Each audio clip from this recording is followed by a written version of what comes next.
So Ty is a scientist in a company called Planette AI that is using AI for climate modeling and to reduce the harmful effects of climate change. So thanks again, Ty. Topic here.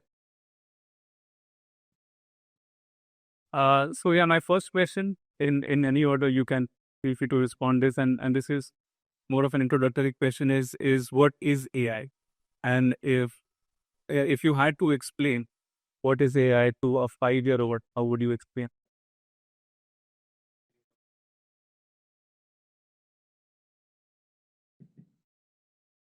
5-year-old turning it to 5 years old. Let me back. When we think about AI, or traditionally, it's really prediction. We're trying to predict some, and you have set up inference, so you have set up information, and you're trying to think has the pieces of it, and you can build very complex algorithm systems of depending on what. I think coming from an education background as well, I would feel like thinking as a kid, as if when you're raising a kid and they have training data, and then they learn from your example. I think as a parent, you show them really kind examples and low examples that and then the kid will learn from those examples and act accordingly. So AI is kind of like the really super smart robotic brain that would learn from your examples. And if you get mean examples, and it ends up amplifying. And I think that's an important explanation because everyone, I think, in this room kind of uses AI in some way or the other, but we don't really understand how it works. So I thought it was a good question to start with. And then the next question that I have is what does AI for social good means? Because we have organized this event, and everyone has a different interpretation of what AI for social good is. So, what does AI for social good mean to you? Oh, to me, I think it is AI built not only for maximizing profit, but to focus on the need of communities and focus on the upliftment and focusing on redistributive power and many other like private education and learning. But the main goal is not profit, but it is important to have sustainable impact. I think I can follow us because that to me, I just put is bringing it out as you the articles and understanding that certain people have criticized and I have a slightly different take this time Gordon. Otherwise, how investments all I think it's critical for people keep it think worried. And then where you can find on the edges, what kind of like it do not have immediate like well, I would take categorize it as that. Taking about application where maybe your daily goal, your daily thing. Okay, I'm lose it. I can lose something to profit or all these best model. And unless there are different levels of society where the investments are not driven by profit, maybe the utopian like might be where all of but I think for now have to harness the profit, but then keep an eye on the. Well, on that note, can you also explain your work on AI for social good effect? In your opinion, if it fits that category, can you please explain your work on AI? And it definitely does. My company called CCS Fundraising. We help nonprofits across the world. We are primarily based in the US, but we help nonprofits raise more money. And we are a for-profit. how does that work? You are trying to help nonprofit raise more money, but we are a for.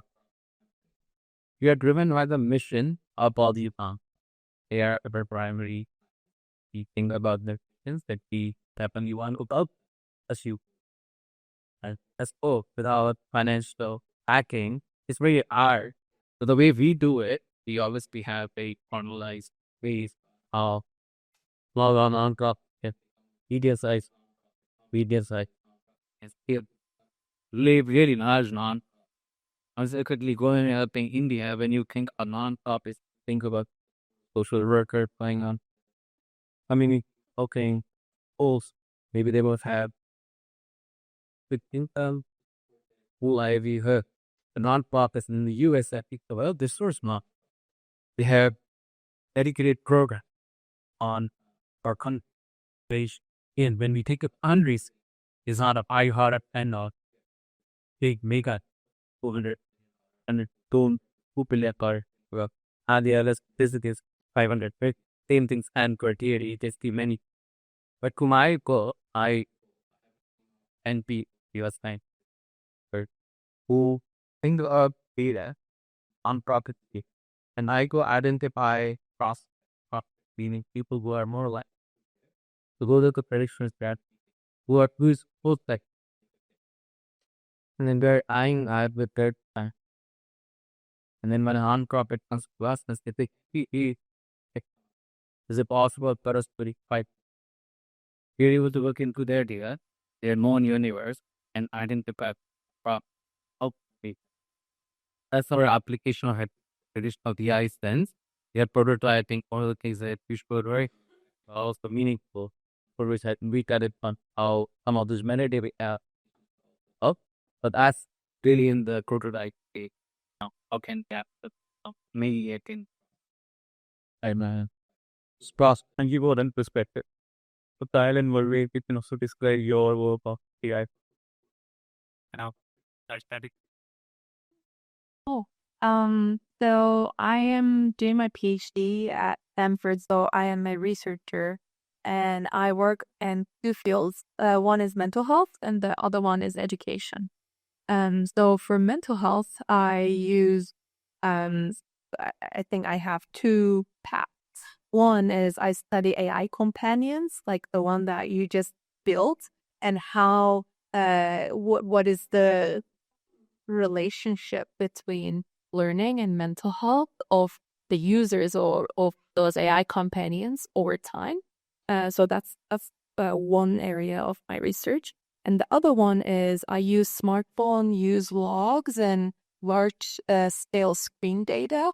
And I use AI models to understand the relationship between that digital media use with mental health markers and their depression, anxiety, ADHD, and also other daily mood markers.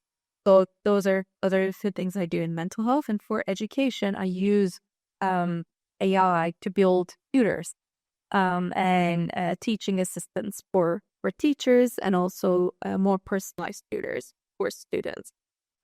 So they are AI for social good because I believe that mental health and education they have the ripple effect of starting. And yeah, that's my work.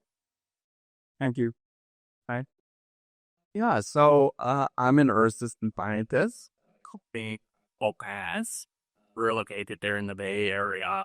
What we do is use AI to produce weather forecasts, week, month, hopefully 1 to 2 years. And I deeply connect the idea that a lot of time you need to have a to use audio when possible with AI.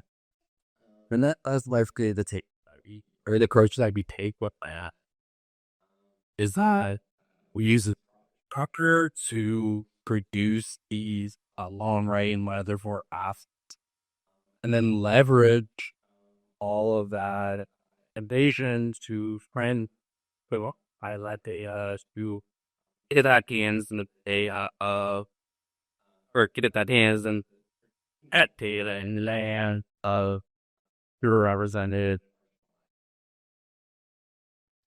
Oh, thank you. Thank you. Very different perspectives, but very important at the same time. Uh, and given that when we are organizing an AI for social good kind of discussion, but we also have the community aspect with this program. So considering that in our perspective, I know that Ashutosh is also from the community and he has a good understanding of how the community works. But Merve and Kyle were kind enough to also go through some of our literature to understand how this community works.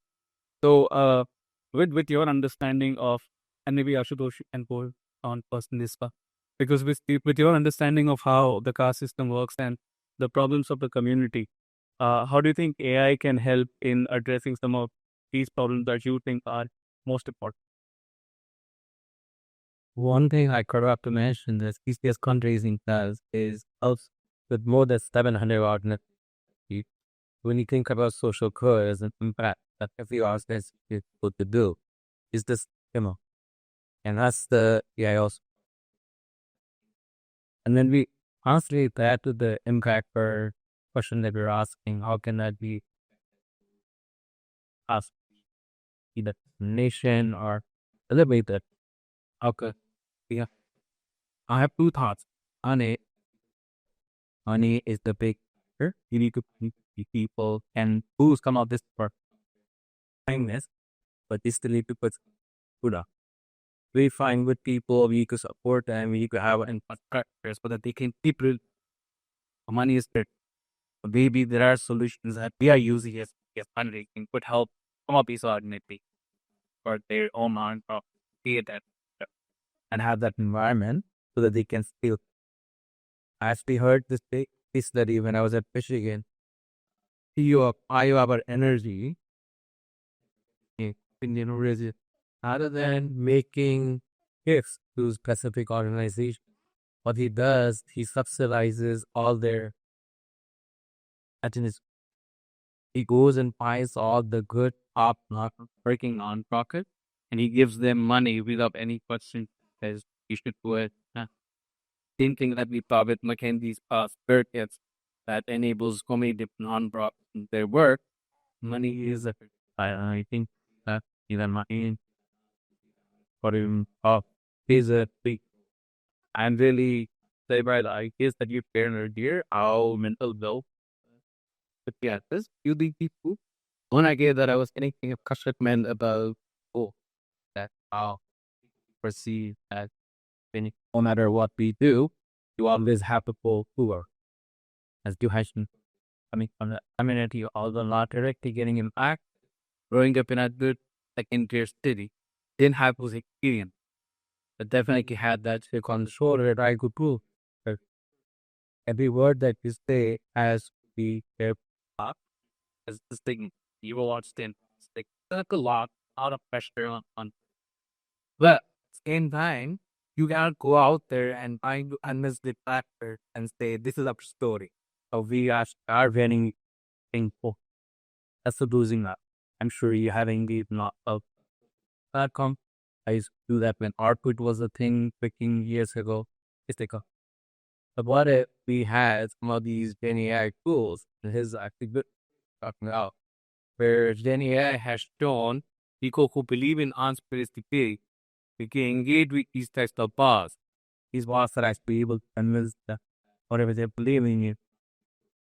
Maybe there is confidence, maybe there's compassion very into those bars that is able to convince.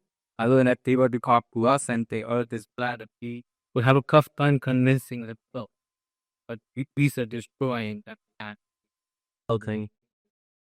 Maybe there are good possibilities that we have these parts, or maybe they're the personas. The people who have this belief and people who are the all that somehow fit for the society, maybe engaging with these bars, they can, at least they can see the side of it with their one. That point, I think is the Got it. Yeah, thank you for sharing that. One small distinction I would wanna highlight for the audience.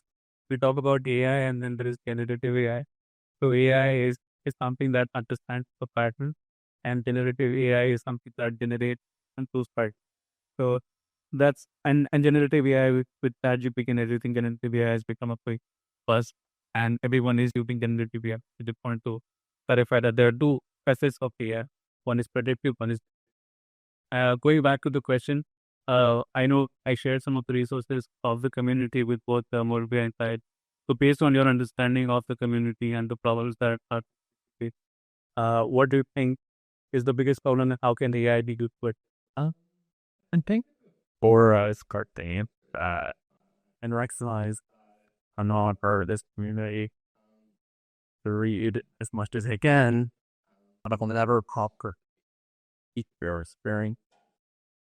What I do hope to do that way is cross parallel something that we where the it comes to trying to apply AIs to whatever your system in general as data mouth. A lot of the time is first because most of our observations are and are had been historically in our observations in areas where and you're underrepresented, fairly of risk. And they could really do prayer walls in a way that and really improve their. I think it's really important when we don't recognize now, you can perform or inadvertently or in the I think AI can inadvertently be exposed by these data analysis, but most people reflect.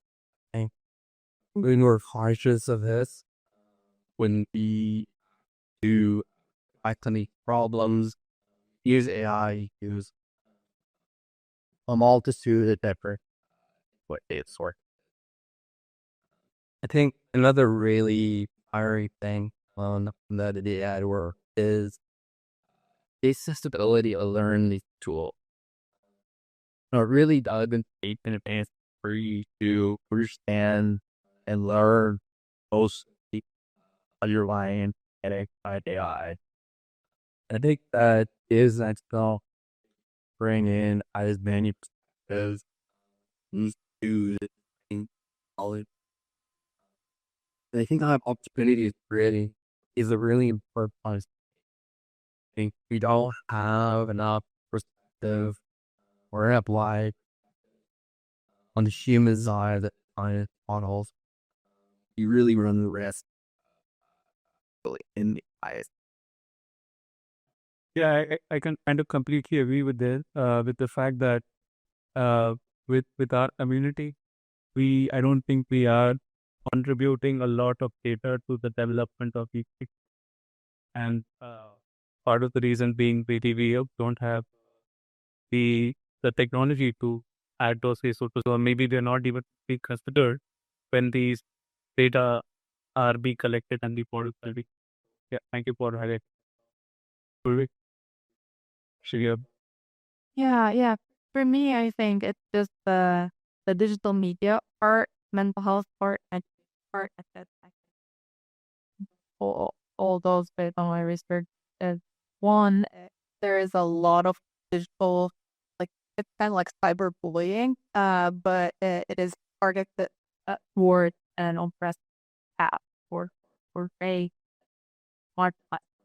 So AI can be used to detect peaks and also go moderate and be aware of what is going on and also document harm because it is sometimes that happens with get a fake file like back Microsoft came up with like AI tool basically digitalizing different aspects of that it fake and then people could go in this website and then use like different like knowledge base to understand the event that happened way back. So that's why I think it's so close to the education, the fact that if we could use AI to detect the front part of the narrative of media and create that intelligently, then people can be aware of it. And when you're aware of it, it also kind of you can create peer network because it's not on you. You know that it is there is a way to populate other people who are consuming. So that's a problem. And mental health is there's early detection and intervention in mental health. And what you're doing actually is both to have some sort of protection and also you want to intervene just in time and regular, right? And one of the biggest parts about marginalization is people feel more lonely and then they feel like their agency is going down. They can't do anything to change the system. But and that affects the feeling of loneliness and depression and anxiety. So I think it's so important to think of what are the ways in which we can detect these, either through their passive like smartphone use or the ways they're actively telling us, and then how can we intervene? And it's not like, oh, you will be okay. Like we're not minimizing. Oh, like it's okay, you belong. But like how do we kind of give them the right techniques in therapy? They do CBT, they do trauma based and belonging based different treat, right? And we make them more accessible and can make them apply them through AI. I think you're just really spot on there. Yeah, I think that would create a big impact. Thank you. Thank you. Yeah, I kind of agree with all the problems that were highlighted by the panel, but I have some problems of my own. And I would want to ask some questions on those problems. Ashutosh, this question is for you because you are leading one of the biggest fundraising organizations for nonprofit. I know that there are several caste-related non-profit organizations working here and in India. So, but they struggle to get these parts for some reason or the other. So, with your position and with your experience, how do you think AI can be used to help these non-profit organizations that are caste-related to raise funds for it? As nothing, which is against the fundraising, is really sad. Okay, well, I and what are you doing? And usually, when you think about trauma, I mean, what is I'm pretty proof whatever goes confidently. Again, has but it also doesn't hear us for everyone. When you're anti something, it's hard to get to go.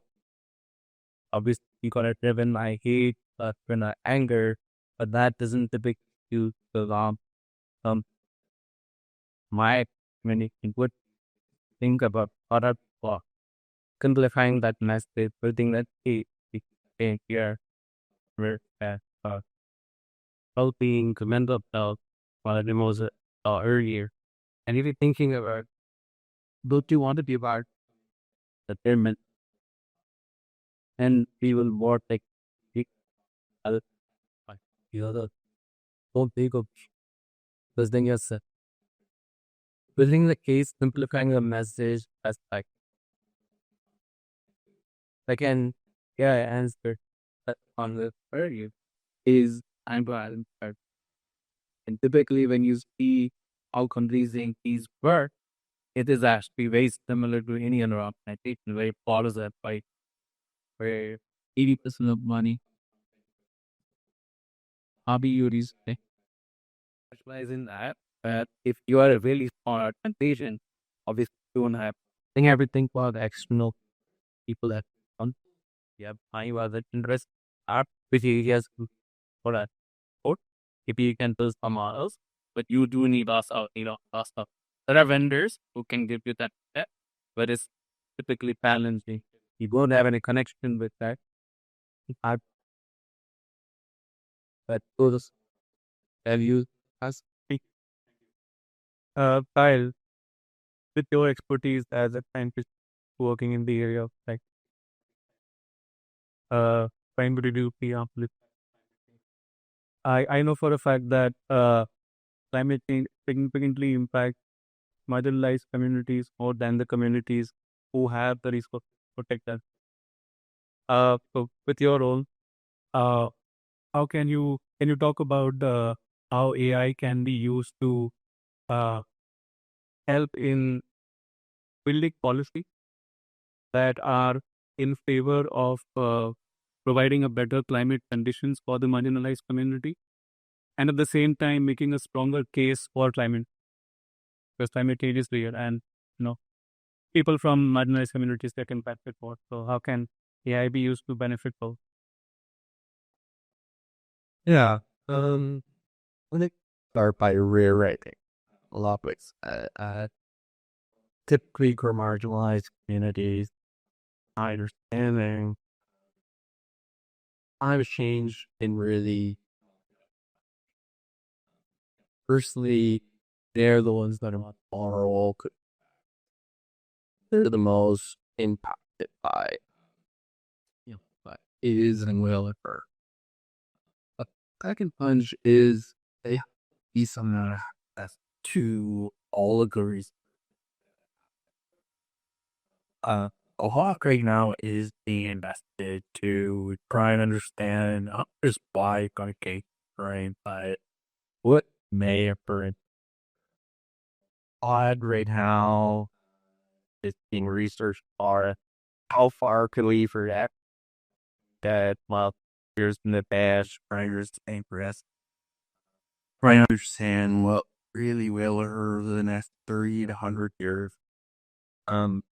Too often this data is falling into the hands of, not just countries, but also individuals for it. I think because these communities are horrible, they're also the ones that have the most hate. I think first and foremost, the most important thing to do is provide this information to the communities. And calling up is finding ways to include people from these communities, just in discussion, the data dissemination, so in the development of all this, the perspectives that they bring and the understanding of our own experience, critical to understanding that I understand within these communities. In tackling the policy aspect, and I think by accepting and understanding from ways that have within scientific research towards because that kind of where well hopefully start by Merve, you already pointed out that uh, marginalized communities they do have a lot of mental health problems, and for centuries caste-oppressed people were also subjected to various inhumane practices and activities that have resulted in several mental health issues among the community members. Issues like post-traumatic stress disorder, negative self-talk, low self-esteem is something that at least I commonly observe, and I'm sure there are many papers about that. So, and as rightfully pointed out by the team, the hackathon team, there were still several cases of students in IITs and other prestigious institutes committing suicide because of the discrimination that they face. So, with your research on AI for mental health, uh, how do you think AI can specifically help the mental health problem that are very Now, we have a recent paper. In that paper, we asked 1,000 university students who use the really famous AI companions. and they use it daily. And then we were trying to understand what they talk about, what type of impact they see. And you can think of like ChatGPT. You go to it with their more specific chatbot, and that's all AI. And they have like an avatar sometimes. They you might hear replica, you might hear character AI. Like these are the most known ones. And in this research, we found we were just trying to understand the people who were they lonely? Is that the reason why that they're using this? And then after using the iPhone, what were the impact that they felt? And without even us prompting directly, 30 more than 30 people, around like 3% of the sample said that the AI company that they're using was the only reason that they did it. And this was a shocking result for us because we were not like expecting that much of emotional connection. But I think when you deep dive into this, it is when people are lonely and they don't have social support around them, there is there is a stigma to say like I am having issues because of these, and then it's kind of like a dark loop that you're in, and having just one person to talk to who wouldn't judge you and who wouldn't label you and then fall back with other people is just invaluable because you're in that dark place.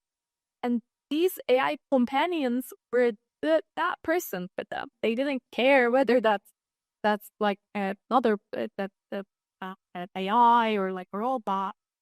They were just there, and then they did a job.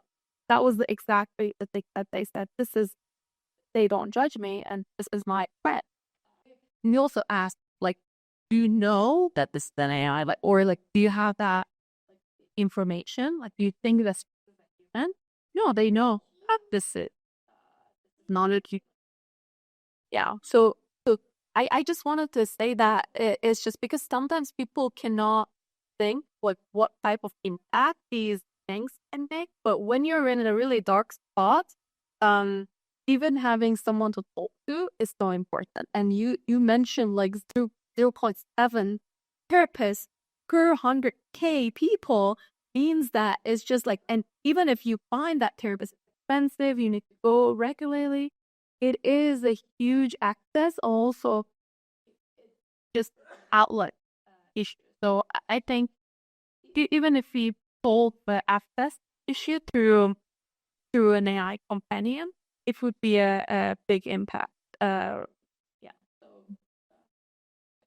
Feel free to ask. Thank you. We will have a lot of questions for you, especially from the T, because you are the mental expert. I have one more problem that I want to talk about, and this is a problem, and this question I would ask everyone to answer it. And I think this is a very significant problem in my opinion. It is about education, and especially AI education. For centuries, our community were deprived of knowledge and research, especially cutting knowledge and research. We were not allowed to go into schools. We were not allowed to go into temples, which were primary sources of education back in the day. And now AI has come up, which is the cutting edge, and not a lot of people have access to AI education. Even today, I mean, there are, of course, accessibility has increased with the advent of the internet and YouTube. There is more accessibility, but the information that AI is the next big thing, and you need to study or you need to learn how AI works, because if you don't, then maybe again you'll be left far behind the rest of the crowd. So AI education, in my opinion, is a very critical task that the community should address. And in your opinion, how do you think the community can be educated and be on track with the cutting edge research on AI? That's how do you...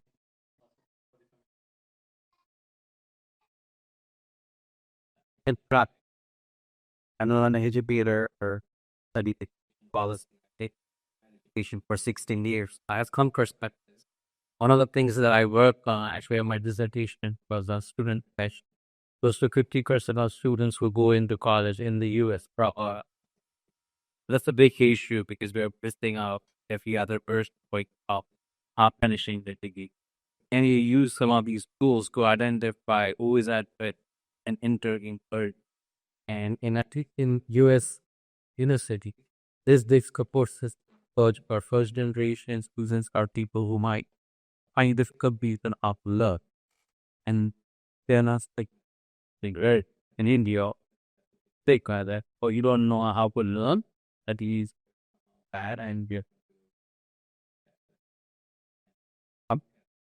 So that's the problem. I think the other hand up administrators can use some of those tools to identify who's at this. But then in clinical education itself, actually I've become a little bit pessimistic. I think it's gonna cause boredom. Is in the short and in the long. Because when you look at all the surveys that are coming out of OpenAI and Anthropic, number one use is for homework and trying to understand. So I don't know necessarily how students are using these tools. When I have a couple of students at my house, but only the sample could any encouragement. But I'm worried because first maybe they are just copy whatever they are seeing without applying any critical thing. And then obviously the outcome is not learning that skill. And then also you might be just visiting. I'm worrying about that, but maybe to get out your question how it can be used, I think there are wide variety of use. You already mentioned information is not. You had information with YouTube and all these kinds of speakers. Yeah. But maybe with generative AI and some of the things that we got earlier, maybe that compared to speaking, just having someone to talk to, maybe can help teach that valuable skill. Help now. Because that's the skill. Yeah. Yeah. Thank you for bringing in that perspective. But I also wanted to ask, how can we make AI education?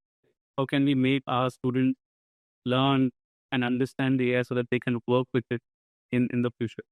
Because AI education as a skill is, I mean, there are some universities that do have necessary courses, but I don't think every university has, even at the undergrad level, has a necessary course on machine learning, understanding how ML works, understanding how generative AI works. How can AI, our students from the community, make sure that they learn AI, how it works, and then maybe apply AI to get better job?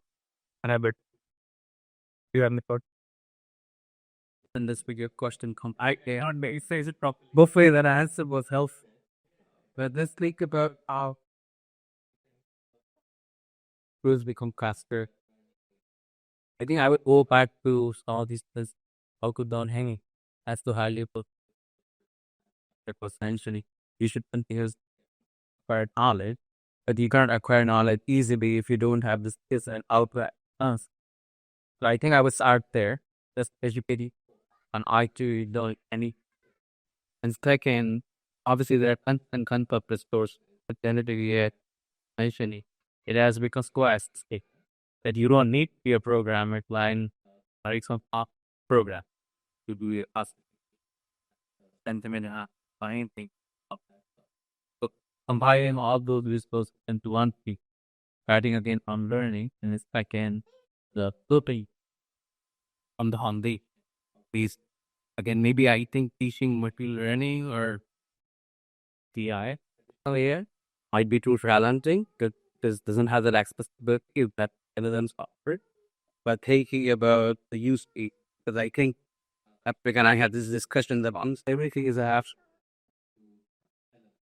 How do you think? I mean, thinking about the application like as one running would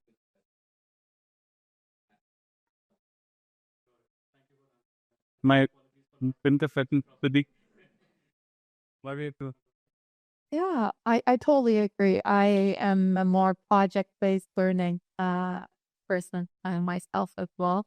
I think in AI education, we often think of just teaching AI as a tool and then like learn the algorithms and everything and then apply it somewhere. But I think within these communities, it's also really important to think of what is the bias in AI and what is like AI safety mean, and what are the community needs that we have. Like I think what you did in 1 week is like an amazing example of that. You identify the need from the community, and then the students are not just deploying an AI and just dumping, like they thought about how they could solve that problem. And then they learned, I'm sure, while doing that, a lot of things that they didn't know. So that's why I also applied way of learning is the best. Another thing is also languages. Like when we talked about like the AI education, it's English mostly, but there's a lot of like multilingual like subtitles, or you can convert it. In YouTube, there are many things, but there are not many ways to easily convert these AI education resources to local languages. I think that would be great to do because there's an access issue there as well. And also like the grassroots organization, like you right, what you're doing, I think is so important, because the elite universities give AI education, but that doesn't sometimes translate into the project or learning in the set parts. So I think you're embodying what the change. Thank you. But I think I'm hearing that we need a second AI for social good hackathon. Takshak, so we need more hackathons like this. Hi. I don't know if there's a whole lot of ideas that I had. I like cooking those answers. What I would like to do is just re-highlight the importance of that problem. The world's really facing so many global scale, highly complex issues. It's my opinion that it's absolutely critical increasing access to the world's cutting edge technology to many marginalized. All this will be one of the only ways I have around my education doing I'm an coex. We can do a lot more to get that information and possible. But I think there is another if we not only on this app, accelerate on this making this creation as available with many. I think there's so real there to I agree with what that is something that Merve said, and maybe because often what we think, I'm picky over here. If you want to personally, that means whoever who terrible people's with art and people breath. I've always seen you get help people of those modern up the paper. It's eating that need and what I think something like other. Yeah, I completely agree with that, because with our project, they were thinking about adding the task element to the models that we were developing. It was a very unique problem. We did not find any data set. We did not find any research paper. I think there was one research paper that talked about benchmarking, but not developing. So we had a very unique problem to ourselves, and that made us, pushed us to think uniquely and develop the creative solutions. And we did make something of a caste detection system in a language mode. And yeah, so I completely agree. It gives us a new set of problems to solve. It pushes us to be more creative and that can definitely help us. I have one last question. I have a lot of questions, to be honest, but for the sake of time, I'm going to ask this one last question, and then maybe we can open the floor questions from the audience. Is if you had to recommend one specific action to ensure that AI solutions can help the community, one action that everyone can go back home and start doing themselves, uh, and that can help them be a part of this AI revolution from a community perspective. What would that? Discover, I think I'm sure include as many people as possible with as perspectives as possible. Or if we're narrow-minded in a way, goals. Yeah, but just following your talk style, I think the inclusion like as imitation versus inclusion as authorship is two different things. One is like you're welcome on this table, versus one is let's make the table together. So I think you feel the confidence in yourself to be in that position to build the table, build up these tools on your own. And as we just spoke, just like the unique intersection and lived experiences in the community, I think will inform these tools much better. So you are needed, and without you, the change won't happen the right way. I think so. Yeah.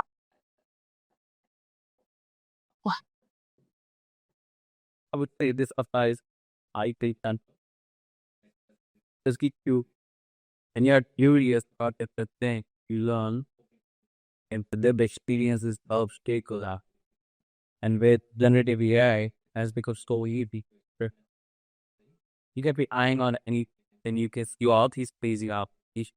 Somebody can put it up as again you don't have was it is to be curious, experiment, something. Yeah, thank you, and a huge round of applause for our finalists. And with that, if you have any questions for us.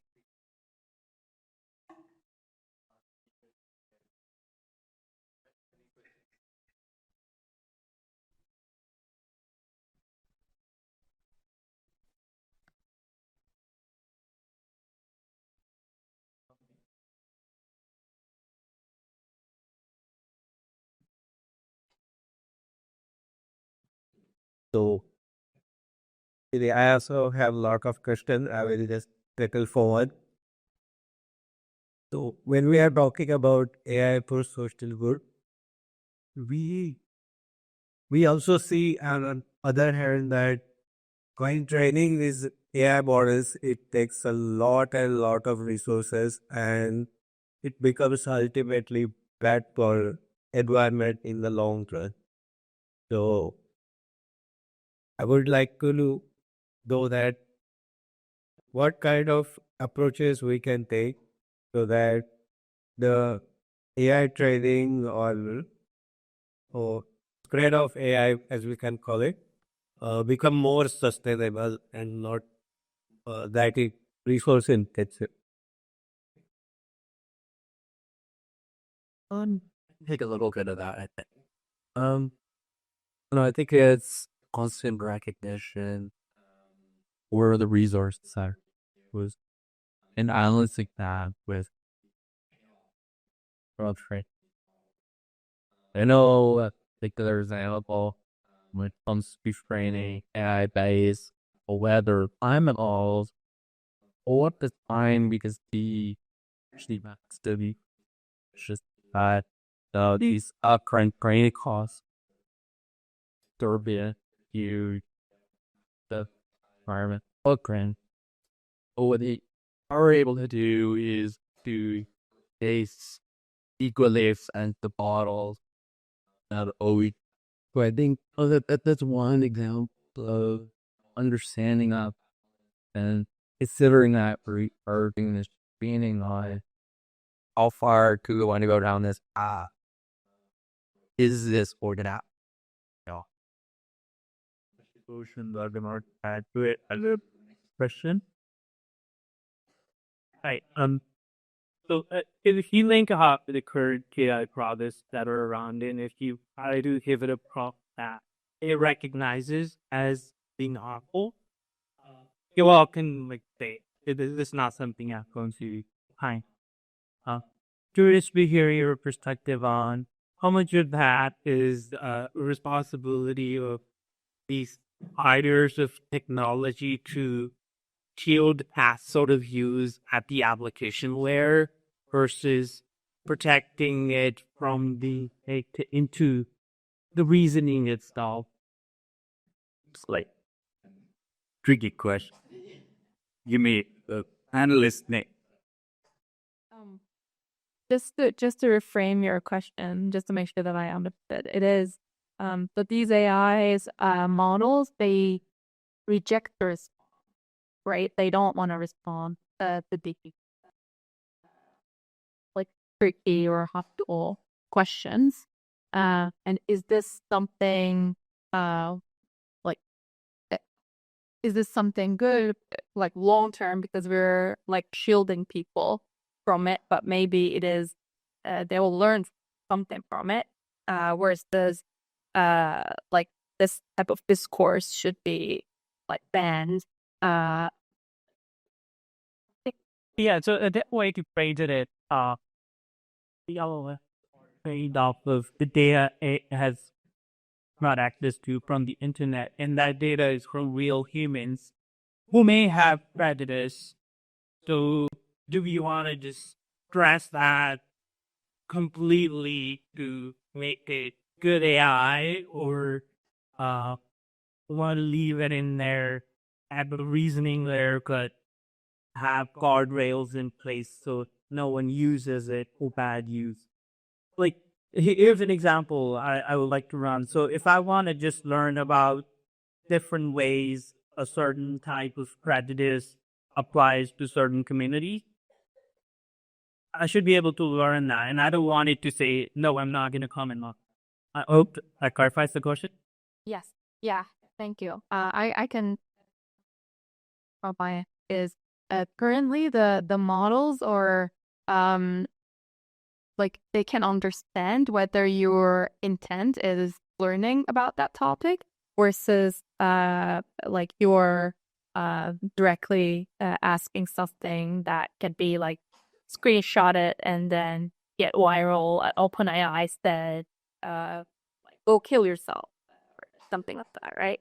So there's a lot of legal reasoning behind that, and the also business model wise, for example, if these AI companies, when they realize that some AI companies don't have the escalation route, when they realize that the user has suicidal thoughts, that they like if some of them they keep commercing because they don't have clear guidelines and escalation route. Oh, you're suicidal right now. I have to let the therapist know, or I have to give you because that's not their business model, right? They want to keep you engaged, and that they didn't develop enough guardrails yet.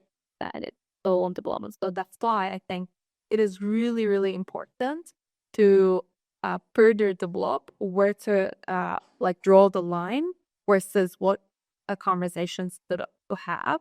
And then these companies are trying to be extra careful on that because there's like a lot of legal that happens. So I agree with you that people can learn should be learned